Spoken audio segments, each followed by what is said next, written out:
حزقیل 9واں باب۔ پھر اس نے بلند آواز سے پکار کر میرے کانوں میں کہا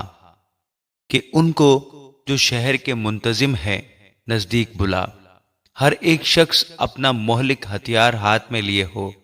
اور دیکھو 6 مرد اوپر کے پھاٹک کی راہ سے جو شمال کی طرف ہے چلے آئے، اور ہر ایک مرد کے ہاتھ میں اس کا خون ریز ہتھیار تھا، اور ان کے درمیان ایک آدمی کتانی لباس پہنے تھا، اس کی کمر پر لکھنے والے کی دوات تھی۔ وہ اندر گئے اور پیتل کے مذبح کے پاس کھڑے ہوئے، اور اسرائیل کے خدا کا جلال کروبی پر سے جس پر وہ تھا اٹھ کر گھر کے آستانہ پر گیا، اور اس نے اس مرد کو جو کتانی لباس پہنے تھا اور جس کے پاس لکھنے کی دوات تھی پکارا،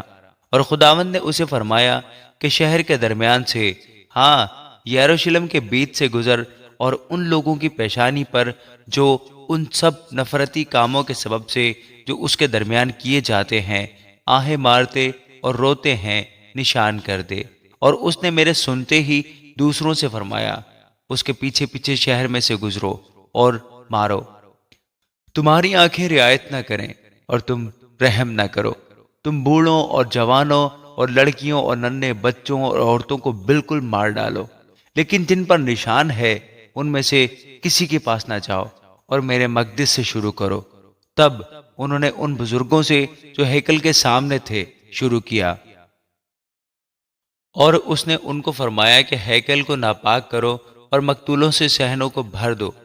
چلو باہر نکلو۔ سو وہ نکل گئے اور شہر میں قتل کرنے لگے،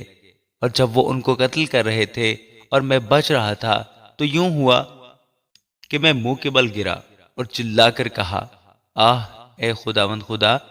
کیا تو اپنا قہر شدید یروشلم پر نازل کر کے اسرائیل کے سب باقی لوگوں کو ہلاک کرے گا؟ تب اس نے مجھے فرمایا کہ اسرائیل اور یہودا کے خاندان کی بد کرداری نہایت عظیم ہے، ملک خون ریزی سے پر ہے اور شہر بے انصافی سے بھرا ہے، کیونکہ وہ کہتے ہیں کہ خداوند نے ملک کو چھوڑ دیا ہے اور وہ نہیں دیکھتا۔ پس میری آنکھ رعایت نہ کرے گی اور میں ہرگز رحم نہ کروں گا،